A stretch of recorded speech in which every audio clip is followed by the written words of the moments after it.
Hey guys, Coach Adam here. Want to talk to you a little bit more about upper body rolling. So I talked about it in a video that I did a couple weeks ago now about why we do the upper body rolling and why it's important. Just want to condense that down into a little bit different video to talk about it a little bit more. So just to recap, why is upper body rolling important?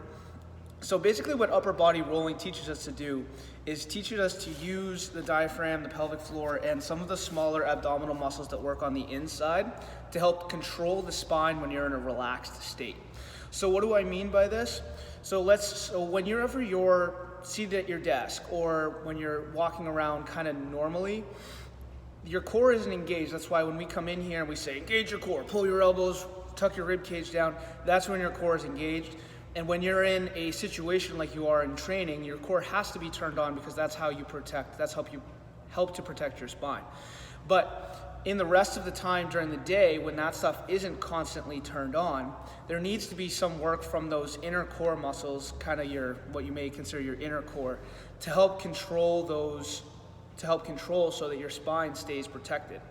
A lot of times what we find though is that because we do sit a little bit more, we don't move quite as much, those inner core muscles forget how to fire the right way to protect your spine. So then the outer core muscles start to do more than they should. So instead of just using those, your frontal abs, your rectus abdominis, the transverse abdominis, the ones that come around the side, obliques, that type of stuff, which are really only supposed to be used in a heightened state. So like when you're training, when you're running, when whatever it is. Instead, those muscles start going into overdrive because the smaller things on the inside that are supposed to be supporting it aren't doing their job. So that's where when you run into a lot of tightness, when you're sitting a lot, or consistent back problems, or you just have spasming core muscles, whether it be smaller ones, QL is a big one, things along those lines, it's because it's supporting your spine because those inside ones are not, or can be a reason why. There are multiple reasons why that could happen. So with that being said, the other portion of that too is that it makes things harder in training because those bigger muscles have to do the work of two smaller sets, or several smaller sets of muscles. All right, so that's why it's important for those to be able to work. I used this analogy in the last one too. It's kind of like if you had a car and all you were able to use was the emergency brake. If the emergency brake was the only brake in your car that worked, how long do you think your brakes would last? Same idea.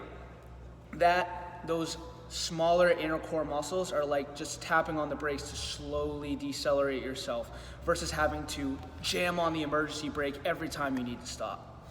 So one other thing I want to do real quick is go through the form with you guys for just a second. So again, the purpose of this is being relaxed.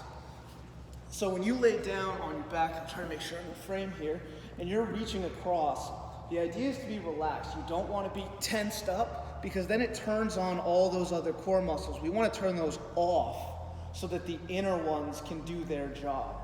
So we reach, turning the head, reaching with the shoulder as well. If you just sit here and try and reach with the arm, you're not going to go anywhere. Reaching with the shoulder, reach.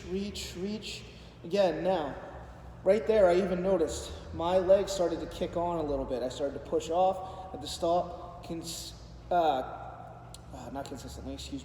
consciously tell my glutes, tell my heels to relax, deep breath in, exhale, and reach as I exhale until I eventually roll it all over.